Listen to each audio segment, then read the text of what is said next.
طسم.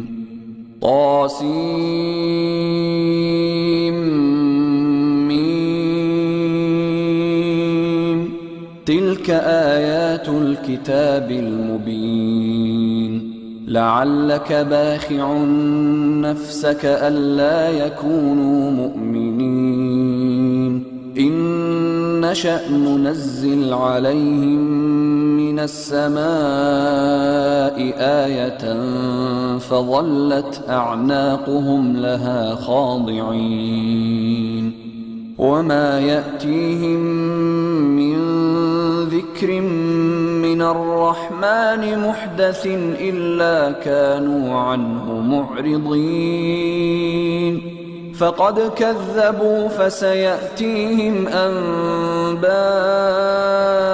ما كانوا به يستهزئون